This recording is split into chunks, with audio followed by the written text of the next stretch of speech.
naitwa Miengi Zakaria, ni meneja wa mamlaka ya usimamizi wa bima. Inaongoza kanda ya Mashariki. Kanda ya Mashariki na mikoa ya Dar es Salaam, Pwani na Morogoro. Mamlaka ya usimamizi wa bima inafanya kazi kwa mujibu wa sheria ya bima sura namba 394. Lakini ujumbe wetu wa leo kwenye maonesho haya ya VETA ni kutoa elimu, lakini hasa kumsisitiza Mtanzania akate bima. Na hili ndilo jambo letu kubwa ambalo, jamani wa Tanzania, kateni bima. Bima ni nini? Bima ni mkataba kati ya mkata bima pamoja na kampuni ya bima. Na huu mkataba unaeleza majanga yasiyotarajiwa ambayo yanaweza kumpata mtu. Basi yale zile hasara zibebwe na kampuni ya bima, kwa sababu hiyo itakuondolea we mwananchi umaskini, itakurudisha katika hali yako ya kipato ulichokuwa unapata. Tuna makundi makuu mawili ya bima ambayo ni bima za maisha. Hizi ni za muda mrefu kuanzia miaka 5 kuendelea, lakini pia kuna bima za kawaida tunaziita general insurance. Sasa ni nini ambacho leo tumewaletea Watanzania kwenye maonesho ya miaka 30 ya VETA? VETA ni partners wetu wakubwa. Tumekuwa tukienda kwenye vyuo vyao na kutoa elimu kwa vijana. Hawa vijana wanapokuwa wanafanya shughuli zao, wanakumbushwa kukata bima. Lakini pia kuna fursa kubwa ya ufunguaji wa makampuni ya bima, hasa uwakala.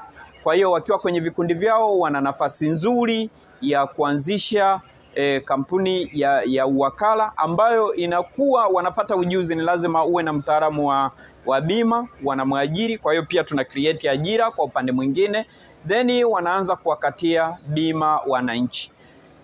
Takwimu zinasemaje? Bado tuna uhitaji mkubwa, ni 50% tu ambayo ya watu ambao wana uelewa. Kufika mwaka 2030 tunataka watu wenye uelewa wawe 80%. Lakini angalia 36% ya watu ambao wana bima, ambao wamekata bima.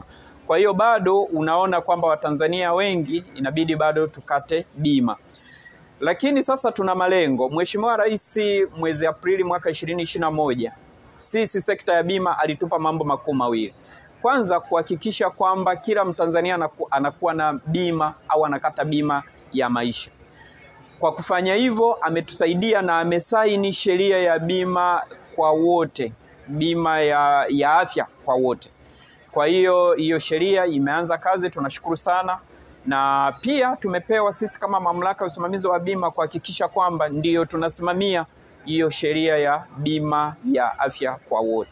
Lakini jambo la pili ambalo alielekeza ni bima za kilimo. Kwa hili hapa tumekuwa tukishirikiana na wadau wetu, Wizara ya Kilimo, tunaishukuru sana. Lakini pia ofisi TAMISEMI kuhakikisha kwamba bima ya kilimo inakuwepo. Sasa hivi kilichofikiwa ni kwamba tayari kuna kitu kinaitwa TAIC. Hii ni consortium ya kilimo, ambapo makampuni ya bima yameungana na kuweka mitaji yao ili kuweza kukinga majanga yatokanayo na athari za kilimo. Christine Kinabo ni mtakwimu bima kutoka mamlaka ya usimamizi wa bima.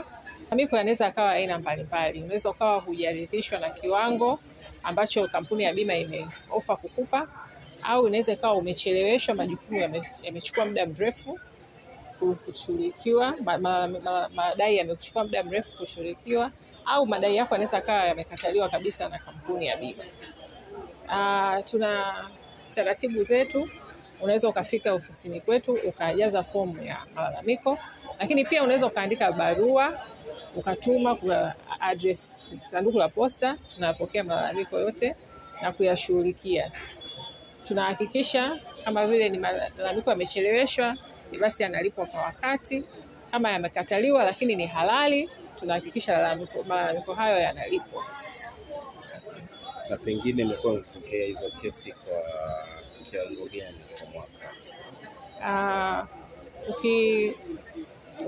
Ukiangalia ni kama 5% kati ya 100% ambayo ni madai yanayokuwa malalamiko.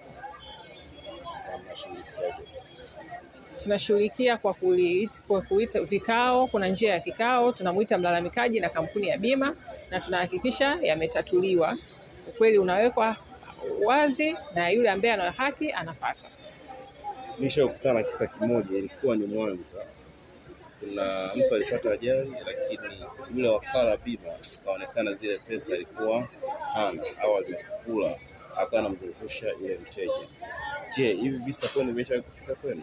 Ndio, hivyo visa vimeshafika, lakini huwa tunahakikisha kwamba kila wakala wa bima anakuwa na product ya bima inaitwa professional indemnity. Na professional indemnity, lakini pia na fidelity guarantee. Hii fidelity guarantee inakuwa ni bidhaa ya bima ambayo inakava endapo uadilifu unakuwa umekiukwa katika wakala au kampuni ya bima. Kwa hiyo wakala huyo atawajibishwa aweze kurudisha ile ada ya bima, lakini pia anaweza ile product ya bima aliyokuwa nayo ya fidelity guarantee ikatumika kulipa